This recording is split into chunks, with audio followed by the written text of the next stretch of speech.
प्यारे बच्चों, आज हम वर्ग 10 की पाठ्य पुस्तक क्षितिज से सूरदास के पद का अध्ययन करेंगे।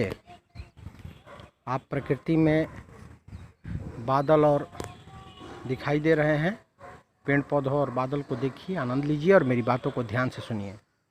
थोड़ा सूरदास के बारे में जान लेते हैं, उसके बाद पद का अध्ययन करते हैं।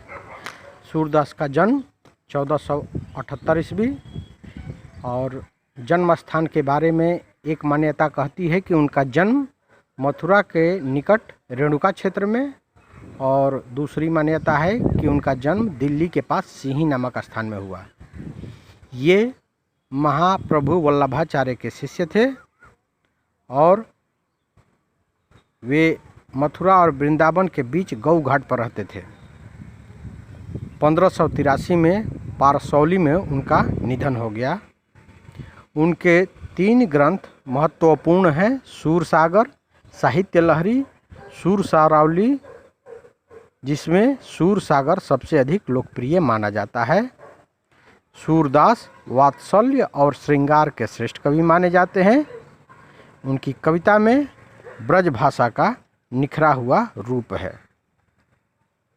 हम लोग इनके पद को पढ़ने से पहले यह जानकारी प्राप्त कर लेते हैं कि जो सूरसागर के जो पद यहाँ दिए गए हैं वे सूरसागर के भ्रमर गीत से लिए गए हैं। कृष्ण मथुरा चले गए और जाने के बाद स्वयं न लौटकर उद्धव के जरिए गोपियों के पास संदेश भेजा और उद्धव ने निर्गुण ब्रह्म योग का उपदेश देकर गोपियों की विरह वेदना को शांत करने का प्रयास किया है। यही हम अध्ययन करेंगे। पहला पद: उद्धव तुम हो अति बड़ भागी, अपरस रहत स्नेह तगत, नाहिन मन अनुरागी, पुरई निपात रहत जल भीतर, तारस देहन दागी, ज्यों जल माह तेल की गागरी, बूंद न ताकों लागी, प्रीति नदी में पाऊँ न बोरियो, दृष्टि न रूप परागी, सूरदास अबला हम भोरी, गुर चाटी ज्यों पागी, उद्धव तुम हो अति बड़ भागी।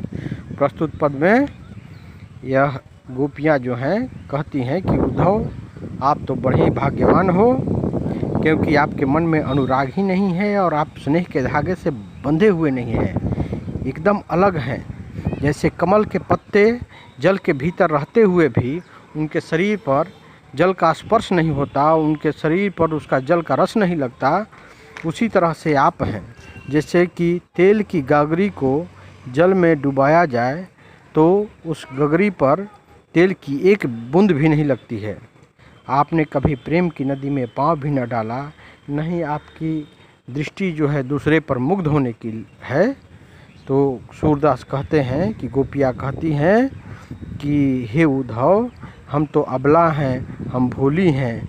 जैसे गुड़ में चींटी जब लग जाती है तो उसी में लिपट के और उसी में शरीर त्याग देती है, वैसे ही स्थिति हमारी हो गई है। तो आज हम पहले पद का अर्थ समझें और कल फिर हम दूसरे वीडियो के साथ मिलेंगे। धन्यवाद।